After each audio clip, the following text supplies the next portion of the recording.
you. Of course.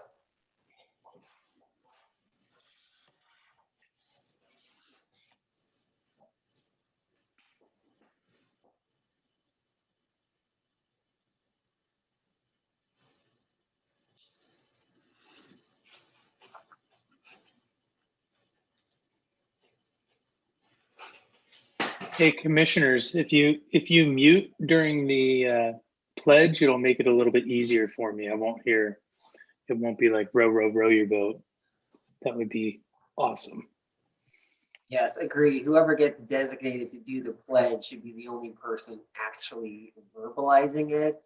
Everybody else can just say it to yourselves. Okay, so calling to order this regular meeting of the Beaches, Parks and Recreation Commission for this Tuesday, February 9th, 2021 at 6 p.m. We begin the meeting as we always do with the Pledge of Allegiance led this evening by Commissioner Bernie Wolfart. And stand with me. I pledge allegiance to the flag of the United States of America and to the republic for which it stands, one nation, under God, indivisible, with liberty and justice for all. Thank you, Bernie. Miley, roll call, please. Commissioner Ayer, Commissioner Dory, Here. Commissioner Smith, Here. Commissioner Wolfart, Chair Pro Tem Bandrick, Here. and Chair Striger. Here. Okay, we begin this evening with special presentations. Samantha, do we have any of those? None this evening. Okay, moving on to item 2 is approval of the minutes from the January 12th, 2021 meeting. Hopefully you've all had a chance to review the minutes. The floor is open for any motion to approve or to modify as needed.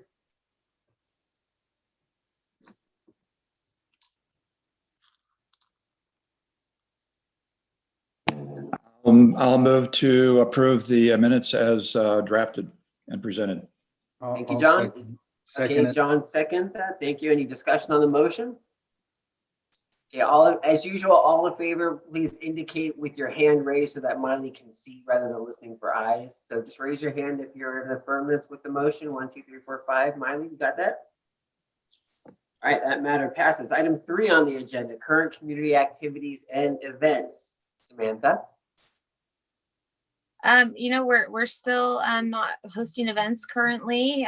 We are preparing to release our spring magazine. It went to print today, so there should be some more information within that publication about upcoming activities and any type of spring events that may be on the horizon. But we're just kind of plugging away with where we're at based on the state's reopening.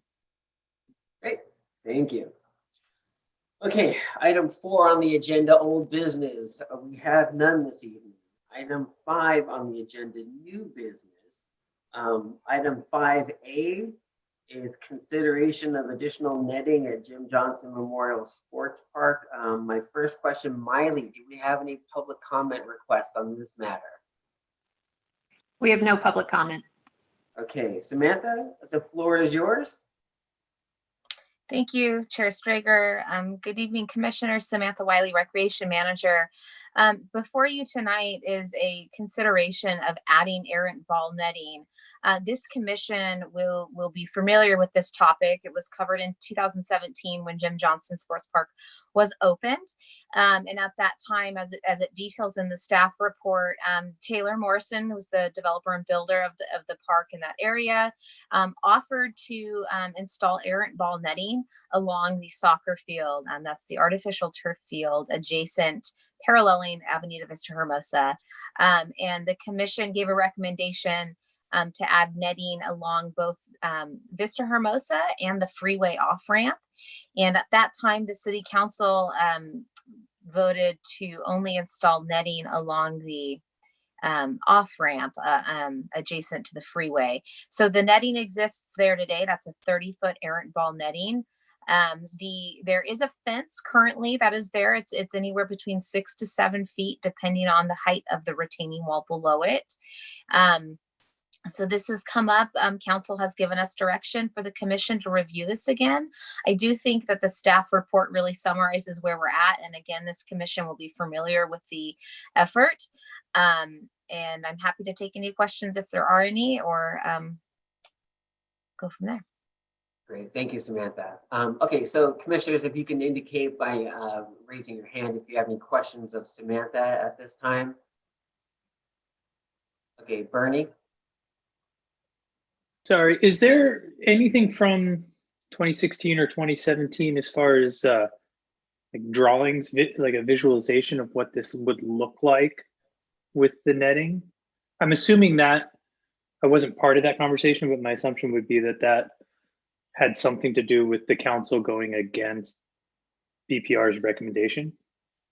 Yes, good question. So if you go into your agenda report, there's several attachments that are there. I would recommend that we first take a look at page 10 of your agenda report.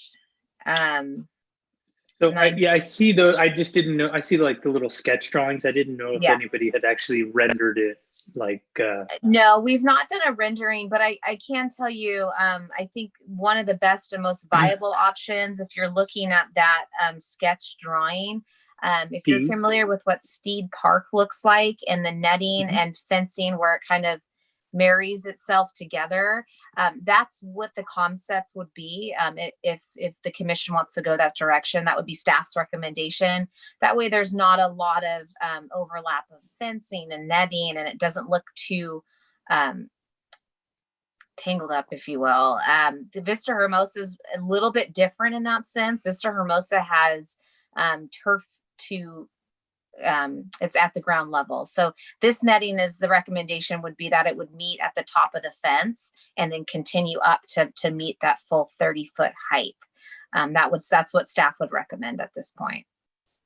So it's cleaner than what you would see at Hermosa, or even along another example of what I'm trying to avoid is what field 1, which is the football field at Hermosa, that errant ball netting kind of pools at the bottom. I would not make that recommendation at this field. I think there's a much cleaner way. and then I'm assuming that the developer's offer to pay for it is moot at this point, right? It's no longer on the table. That is correct. Yes. Okay. Thank you, Bernie. John, you had a question? No, I just, this is the one we're looking at, Samantha, that I'm holding up. Is this the one you're looking at? Yes, that's the correct one that staff recommendation would be I that. drove over there today to look at it, and it blends in, the net blends in above the hardscape, so to speak, pretty well. Is that one effective? Has that been a very effective tool thus far? We've had no issues and no concerns regarding that area. So I think by that metric, then yes, it's been effective and helpful as we've seen it been helpful along Hermosa as well. Okay. Down at Vista Hermosa Sports Park. And Samantha, I only assume that there are a lot of balls being launched over into Hermosa Avenue to get us to this point. We don't have a definite number. Again, the report kind of reflects what our user groups have shared with us. It's certainly there are balls that go over the fence. A 6-foot tall fence is not really tall, but it's certainly not very tall for adult leagues. But that's typically our youth play there, but there's some really amazing soccer players in San Clemente. So I do think balls do go over. I know that there's been an expressed concern about just the traffic that is now coming through on the weekends in particular. The outlet has a tremendously successful car show every weekend. And so there's just an increased volume of traffic in that area. And if you've gone to Jim Johnson pre-COVID and on the weekend, you'd know that there's a lot of activity happening. And sometimes there's things happening at Short Cliffs Middle School as well. So just a lot of moving parts. Okay. Charlie. two quick questions. One is, and I'm assuming that this is not the case, but I'm going to ask anyways, just because I went through the report. But there's no report from OCSD as to any traffic accidents related to the soccer balls coming into Vista Hermosa, correct? That's correct. Okay. And then second question is has there been any? I know that we're kind of whiteboarding right now, but has there been any thought about us passing along the expense of the build out to the teams that use the field? Maybe just to step up in the fees associated with that. So not direct conversation about that cost being passed on to those user groups. I will share with the commission that, and you guys are familiar with this, the commission's work plan does look to address field usage fees this year. So I think, and I'm hoping to land this at our next meeting in April, is a full comprehensive fee study and a fee review. So there could be increased fees related to that, but I don't know that it would offset. And I know that AYSO and Elite are really the regular users of those fields.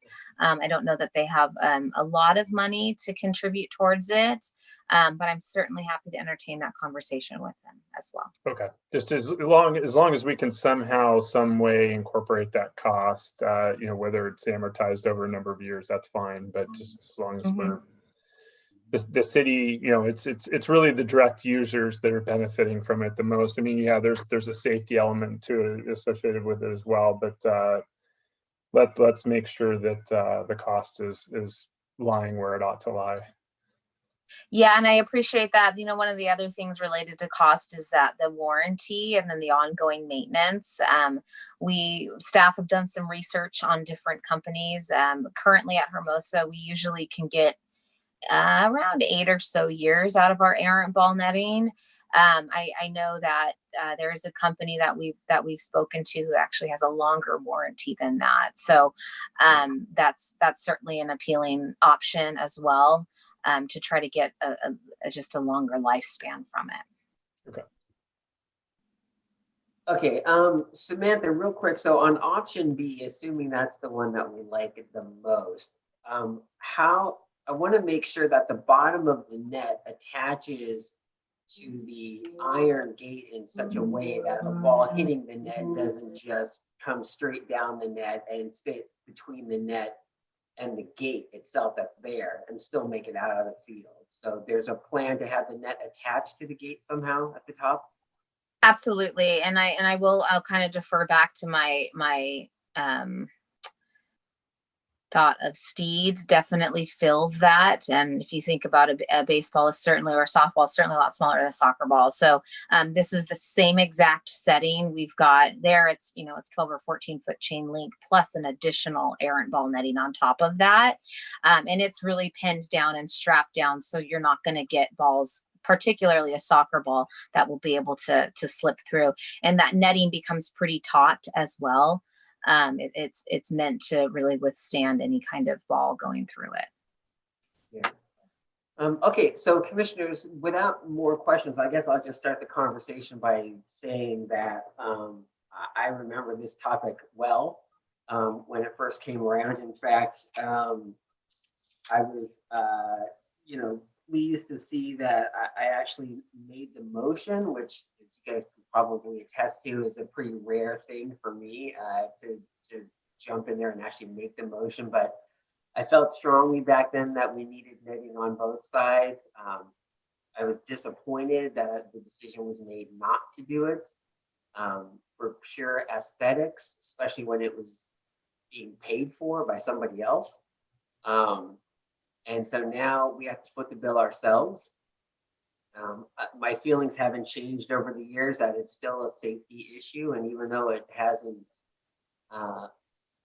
metastasized into litigation or actual accidents or anything of that sort, my philosophy is always it is irresponsible to wait for that event to occur before we take action. So I still support this netting, and perhaps since it's being sent to us, maybe City Council now is more receptive to the idea now that we have to pay for it ourselves. So those are my only thoughts on it. Charlie? Sorry, Steve, one other question. I just, and I meant to ask this, I apologize, I forgot. So just once again, looking at your guys' note, from staff's note, do we need to also amend the master plan for Jim Johnson as part of this? Or was that already done when they made the netting along the I-5? No, I appreciate that. Yes, if the commission is going to vote to install additional netting, I would ask that the recommendation or motion also include to amend the master plan for Jim Johnson to include additional errant ball netting along Hermosa. That would be helpful, and then we'll take that full action to council as well. All right, cool. Well, this seems fairly straightforward. Okay, well, the floor is open to any motions if anybody wishes to make one. I'll make a motion that the Beach Park and Recreation Commission recommend to City Council to amend the park master plan for Jim Johnson Memorial Sports Park to allow for the installation of a fence to be installed along Avenida Vista Hermosa. I think that's all we have to, let me just double check here. I think you mean errant ball netting. The fence is already there. Okay, errant ball netting. Okay, with that, the Did you motion get is there a that, Miley, or second? do you want me to say it again? You I got think it? Miley's got it. She's Cool. good like that. Oh, yeah. John Bandrick, you wish to second that? Well, before I do you want to include in this the recommendation to alter the master plan, or do you want to do that separate? I think thought that was it- in the motion. I think I did mention that, John. Okay, I'll second. Okay. So the motion again is to amend the master plan and to include errant ball netting as indicated in the report. And it's been seconded. Any discussion on the motion? I just have a point of clarification real quick. So just to be clear, Miley, we did not receive any public comment from folks on Marblehead or in the community there adjacent to the park with any sort of concern about doing this. Is that correct? No, I did not receive public comment. Okay. Steve, do I need to amend to mention that we're going for Plan B or Plan 2? That is up to you if you wish to clarify that the errant ball netting as depicted in option B from the 2017 report, if you want, or if you want to just leave it to Samantha and her department to figure that out.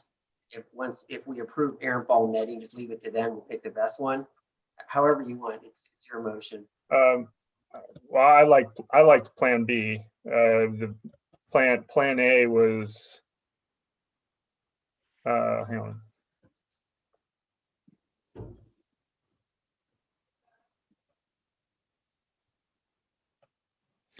Well, I wanted to with the actual nets that can be replaced as opposed to the $100,000 version. The 45,000 version versus the $100,000 version is my proposal. Okay, so you're moving to amend your motion to make specific reference to option B. Yep. Okay, and John, you still second that?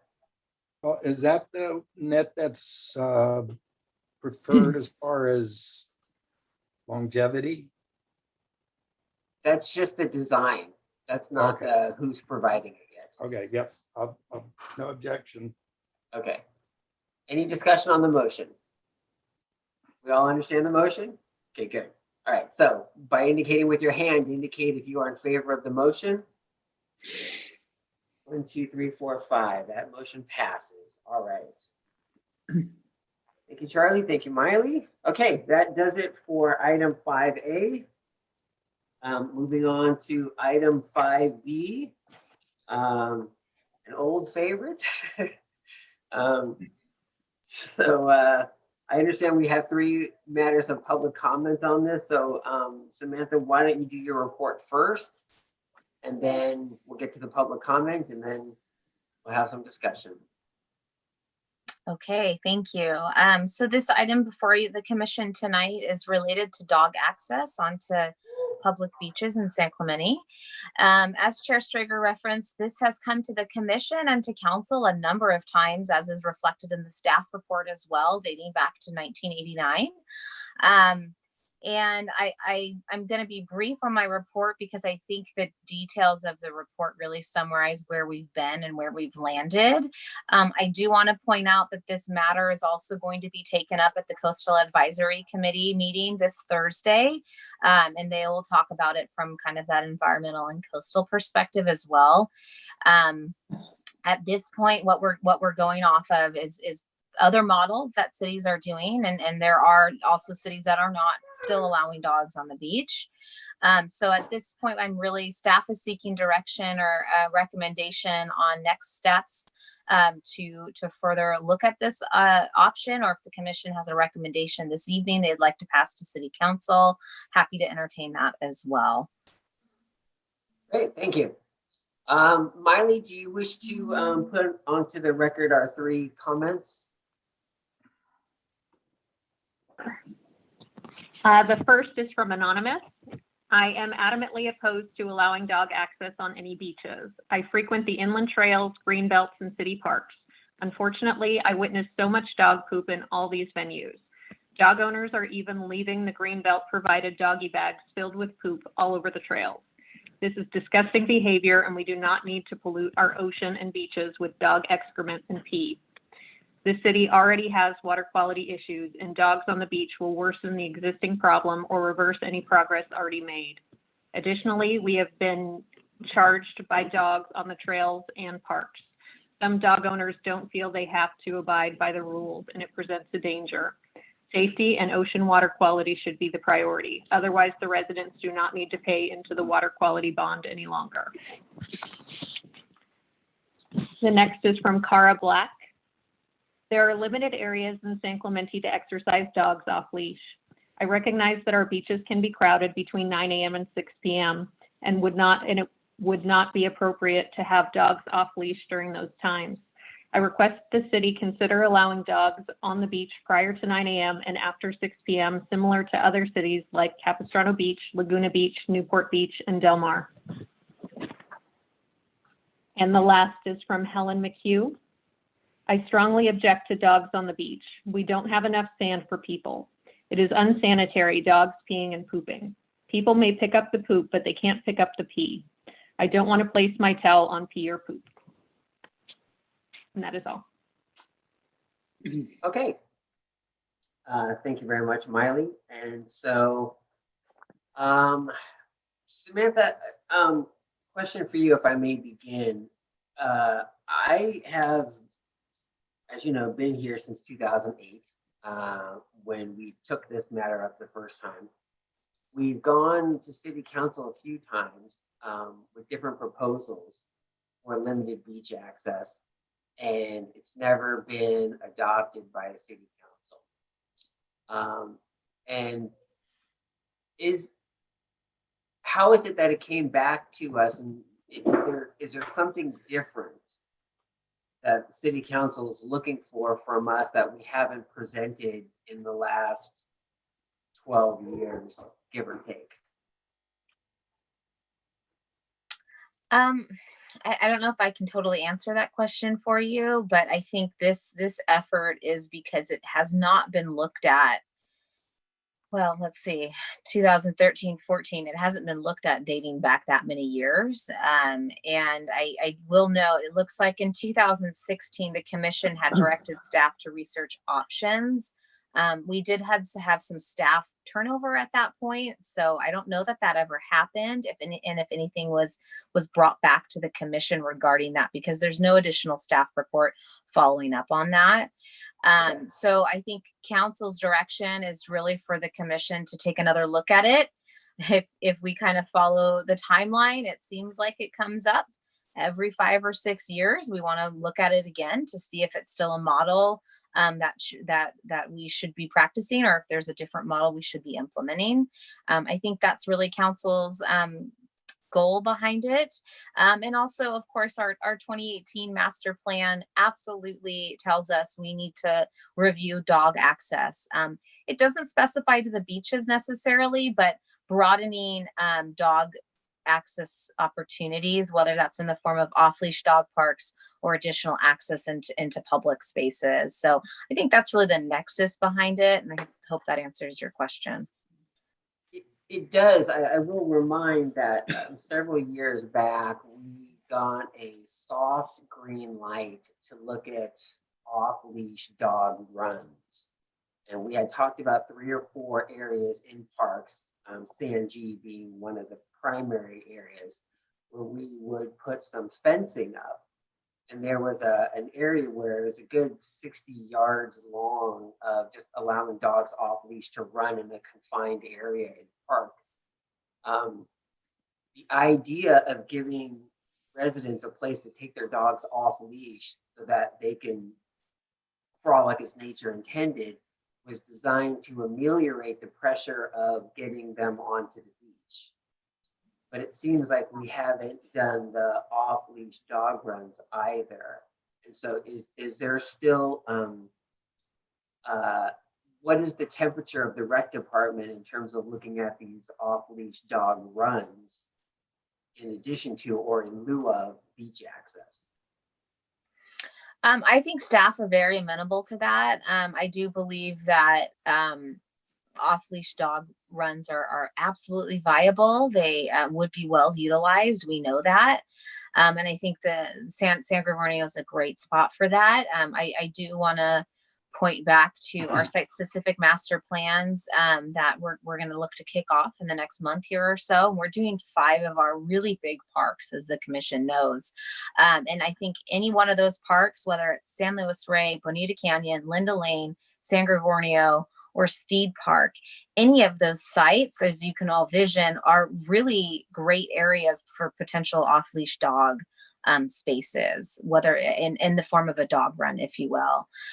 So I think at this point, staff would look for further direction through one of those site-specific master plans, and that would be a really nice way to also fold it into our budget process, as well as a direction from the master plan that both the commission and the council have blessed in taking that action forward. I think that's probably the goal. But again, if you want to look at doing that in lieu of dog access on the beach, that's certainly the commission's purview to review that or recommend that as well. So just one more question, and then I'll tee it up for other commissioners. So dogs on the beach, I guess it falls into 2 very distinct categories. One is off leash, where they get to frolic in the water and they get to, act as nature intended, but that comes with parameter issues, cleaning up issues, and water issues. And then there's the dogs on a leash, which conceptually is for the limited group of people who want to walk and or jog on the beach instead of the beach trail. What is the department's sense for what people really want? Do they want to just be able to walk a dog on leash on the beach, or do they want the dogs to be off leash? Gosh, that's a good question. What we're seeing is that dogs aren't allowed on the beach right now, but they're on the beach, and many of them have them on leashes, but there are certainly a handful that have them off leash, depending on what stretch of beach you're at. It's hard to gauge that. We've not done a ton of public outreach on this or surveys or anything like that. And as the commission can hear this evening, there's not a lot of public comment even on it, one way or the other, regarding off leash or on leash. I do think, certainly dog owners probably love for their animals to jump into the water. And it's mixed on if that's allowed or not allowed in other cities.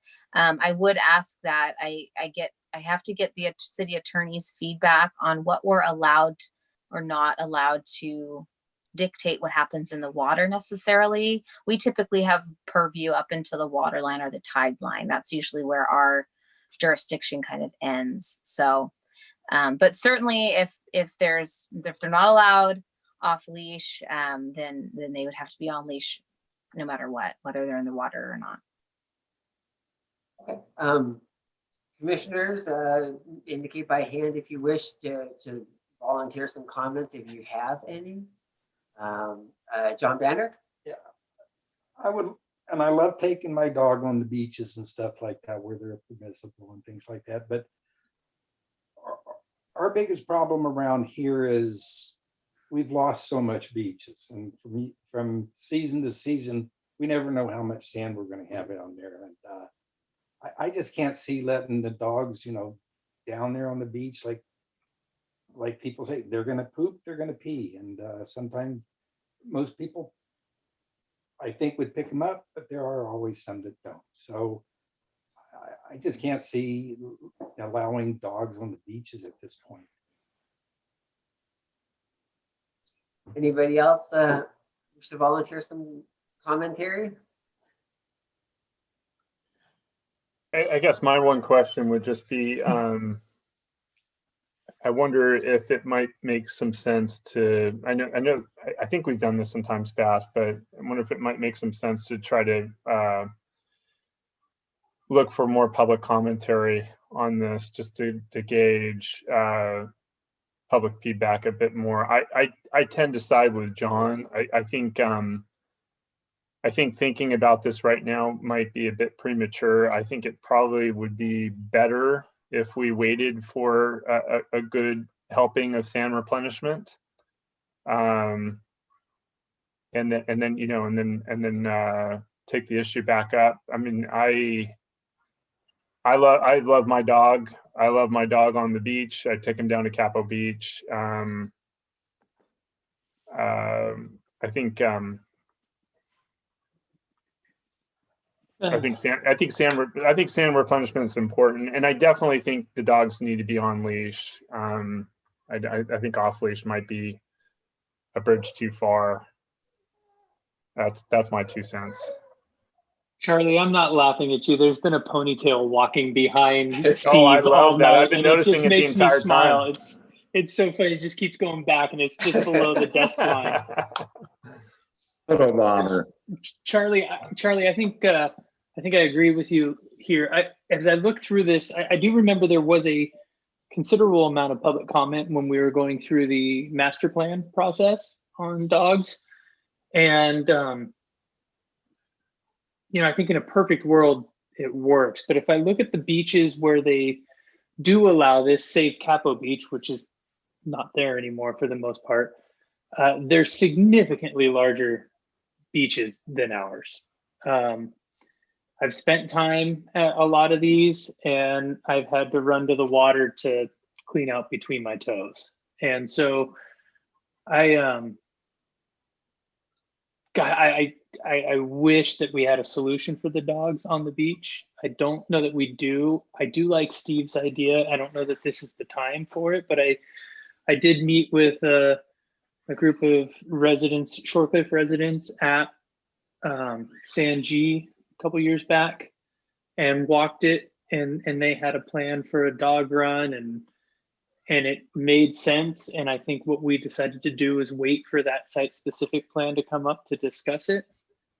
I would love to see more dog amenities around town.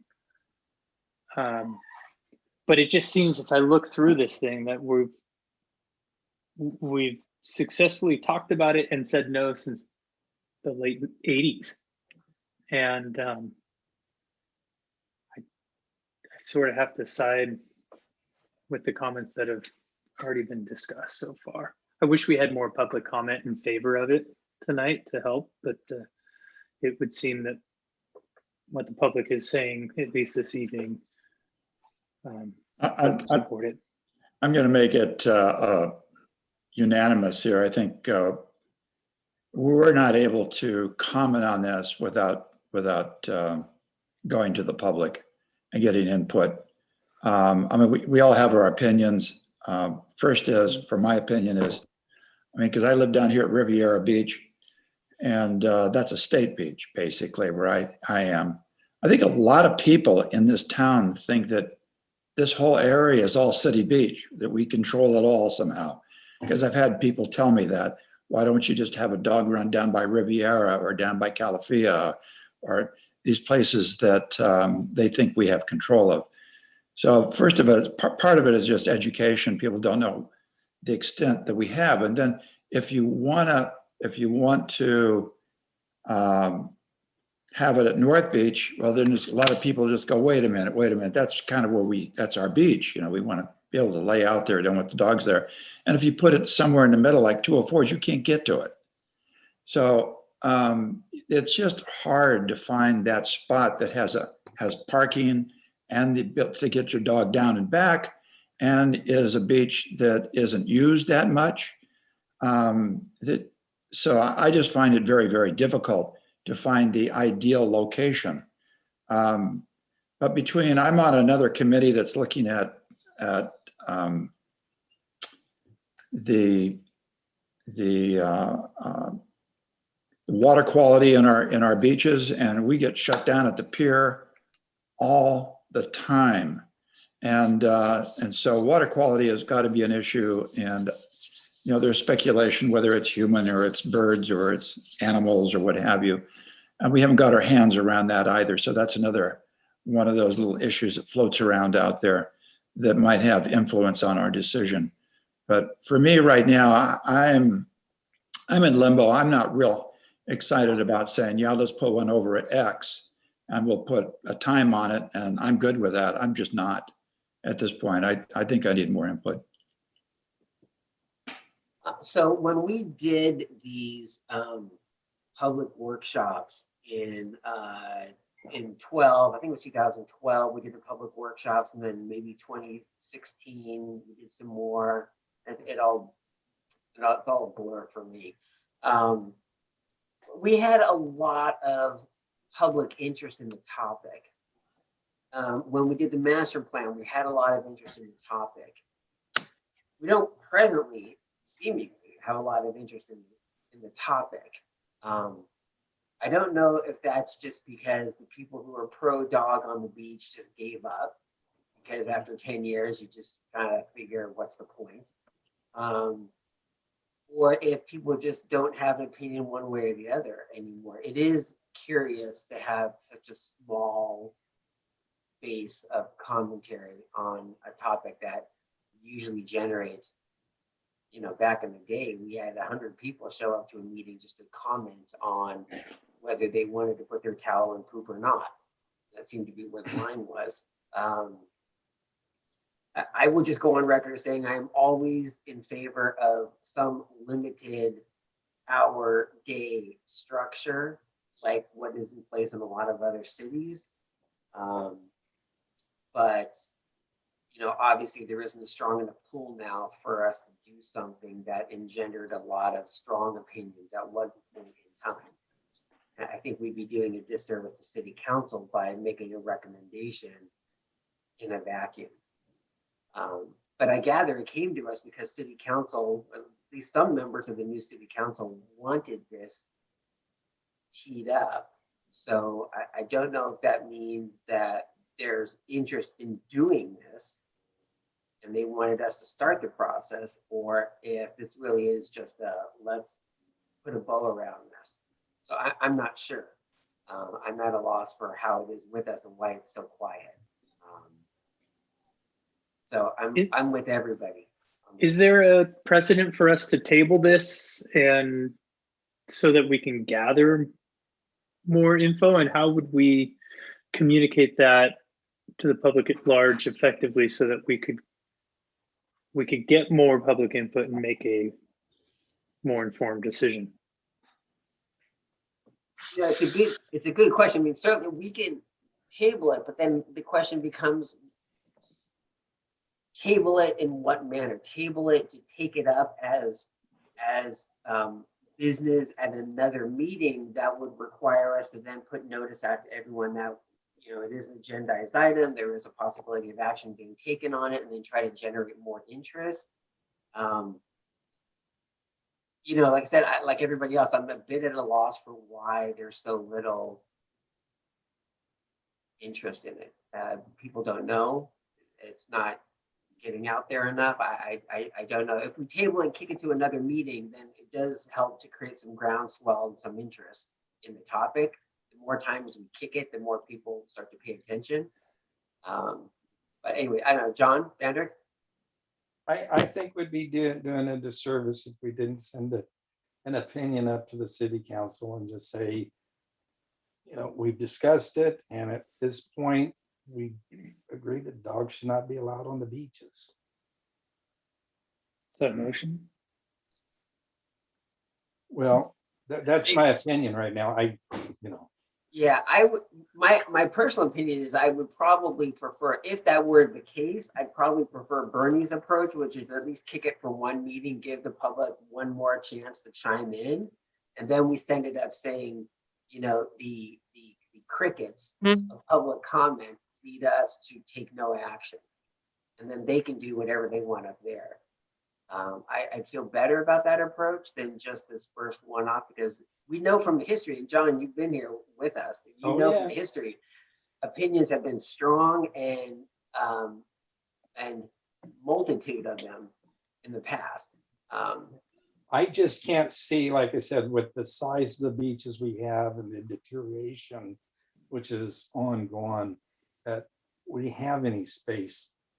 And we do have the beach trail, which dogs are always on and things like that. But to allow dogs right down on the beaches, I just don't see it coming up. You Yeah, know, the beach yeah, trail really has taken pressure off of that. That went in 2008. right. And I think that that has kind of calmed the need down where people Yeah. can actually walk. But there is still, I look out, I know it's State Beach down here at Riviera, but I gotta tell you, there almost every day there's one or two dogs down there running around either in the morning or in the evening. And it's kind of fun to watch them run, but there's usually nobody down there. I mean, they just pick a time when it's sunset and it's winter and people run their dogs. But that's not even city property. Well, Samantha, do you envision us getting to park-specific plans where we can start talking about dog runs by the next meeting? I sure do hope so. I am looking to kick off with the consultant in the next 2 or 3 weeks here, moving forward with that. So I would hope that March would be an opportunity to meet with different large stakeholders, and then also host at least one public meeting or forum in that time frame, and then circle back at our commission meeting in April, because we're on even months now, and maybe at least get a status update on what the consultant is hearing or what the feedback is. I also will offer that if the commission wants to direct staff to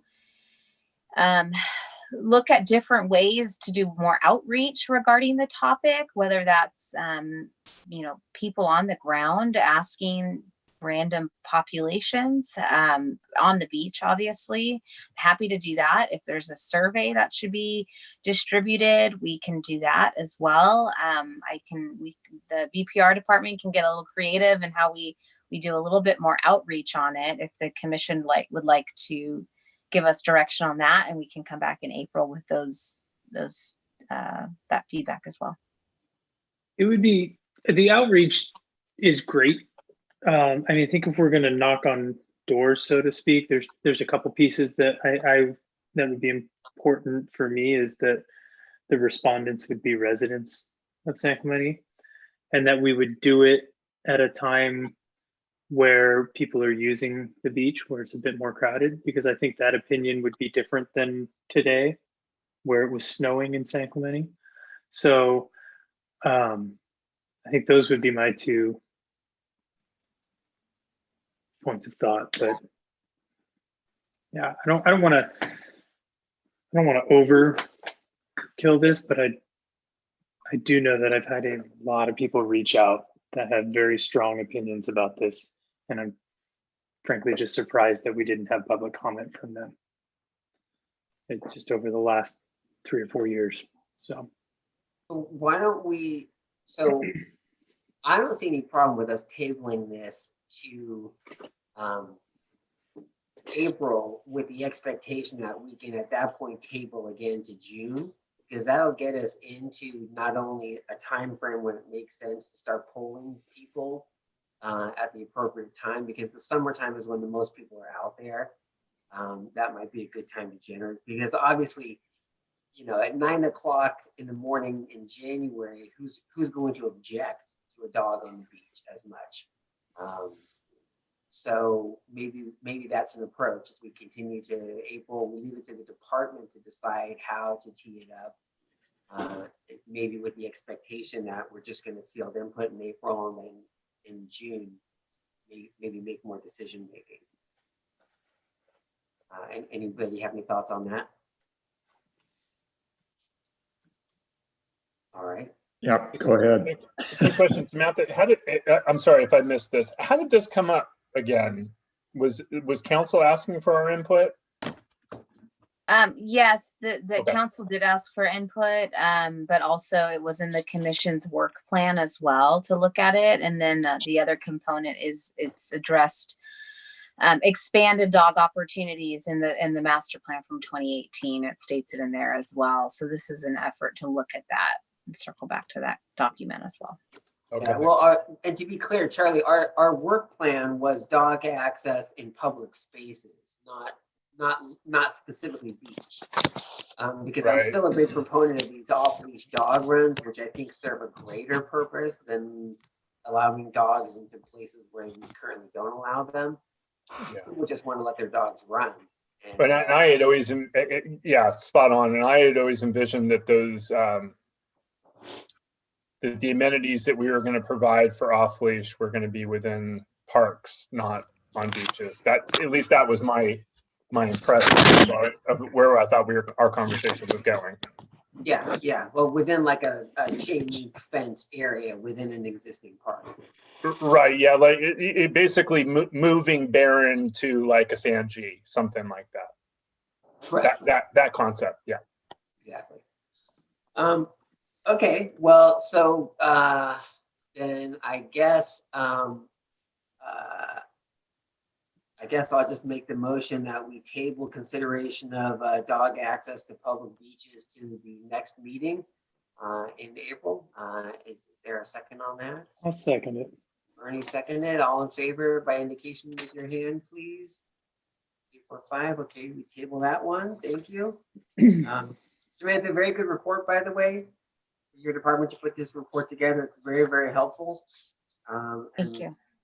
We all appreciate it, even though I think a number of us have been here since the beginning. It does get fuzzy after a while. I will say, I think Commissioner Wolfarth's father was originally involved in this conversation as well. It's funny because he actually had comment that I shan't repeat, but he told me what he said from the dais about this. And Yes, his name came up in some of our records that we found. Yeah, that was before it was recorded on YouTube for sure. So yeah. Truly San Clemente, it's generational, right? Yeah. Okay. All right. So that closes 5B. 6, public input. Miley, do we have anything else? I have no additional comments. All right. 7, communications. Samantha, any manager report to give? Just briefly, as I alluded to, council did approve SWA as our consultant for the site-specific master plan updates. I think this is going to be a really exciting project and a kickoff. I've had good conversations with our principal consultants on this, and like I said, I'm looking to connect with them in the next couple of weeks. Likely, I will loop in Chair Strager in some of our initial meetings, as well as potentially the mayor and our interim city manager, and kind of lay the land out, if you will. And then I hope to, moving forward, to have a kind of a general update on where we'll land and how the progress is going. Again, I think the goal here all around is to get the commission's buy-in and to also get the community's buy-in in this plan, in these 5 different plans also. So more to come on that. And then the council actually also reviewed e-bikes at their last meeting. We have a decision on that. At this point, they have taken away access on the Mariposa Bridge. So no riding your bicycles on Mariposa Bridge, but you can walk them. That aligns with the commission's recommendation. They also directed staff, again, similar to what commission recommended, to look at the signage and all of the elements of safety and reminding people and users of the trail of what the expectations are and the code currently reads as.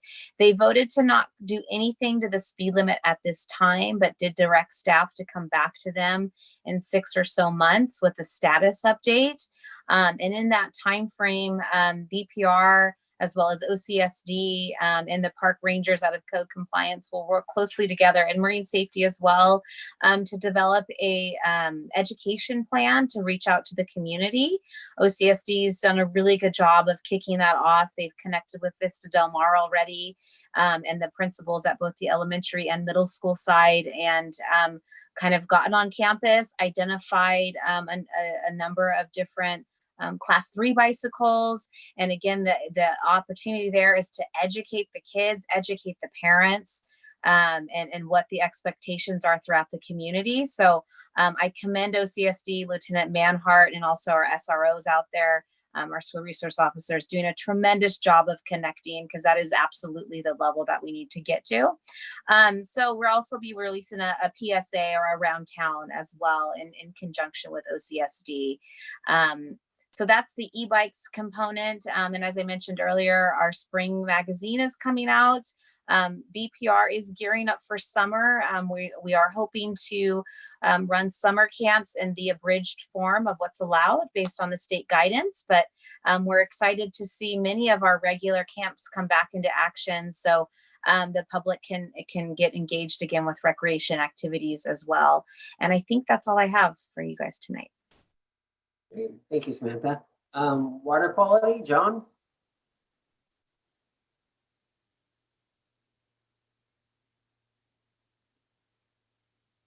You're on mute, John. But that's okay. Is that the report? It's the best report ever, John. How about that one, I huh? have no questions. Perfect. I didn't go on for 3 or 4 minutes. Yeah, if there's been a meeting on that, I have not been called upon. So I'm waiting for my email. Now, if it came through and went through, I'm sorry, but I have not seen it. So I'm still waiting for that next meeting to occur. Okay. Well, friends, We are in the process of redoing our budget with the city right now, working closely with Samantha.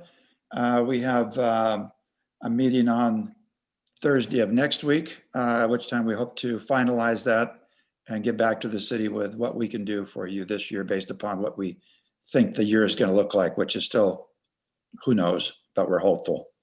Better than last, obviously. great. Okay, Courtney's, John? Yeah, we haven't had a meeting for a couple of months, obviously, but we're supposed to have one coming up here this next week. So hopefully next time we'll have something to talk about. Although fundraising just isn't happening. Then with Peer Pride, I believe we've pretty much funded the lights, the conduits and things that are going to be going around the pier to hook up lighting just underneath the pilings and on the pilings underneath the planks and stuff for like Christmas lights and to light up the pier and things. And then a big project coming up here after the restroom was renovated is to redo something along the same effect with the snack shack, to redo that and make it a little bit more appetizing to go to. That's it. Thank you, John. Steve, I got a Okay. question for you. Yes, Before Brian. you adjourn, is there any update on a plan to backfill our 7th seat? Or are we now 6? We're going to be 5 effective June 30th. We go down to 5 members, so we're not going to fill the current vacancies. Are we voting one of us off the island? Is that what's going on? Well, we're going to mud wrestle, actually. Perfect. Down in the pier bowl. We're going to set up a little inflatable. No, we're going to apply. You're going to interview with city council, you and whoever else wants to do this thing. I think that's gonna occur in the middle of June, and maybe Samantha has a better idea of the timing. It's usually around May or so, but you are correct, Chair Striger, that these terms expire on June 30th. You guys have all graciously extended your term for actually a number of years now. So this whole commission would, if you're interested in continuing on, would have to reapply at that time. And that's all managed through the city clerk's office. So you'll get notification from City Clerk Bade on that. Thank you. Yeah, all seats are up for appointment at the next round, instead of it being staggered. After that, it'll be 2 and 3 in staggered shifts, but right now it's gonna be all 5. Okay. Well, with that, then we are adjourned to Tuesday, April 13th, 2021 at 6 p.m. here in this very same Zoom room. Okay, Thank you. thanks, everyone. Guys. Great night.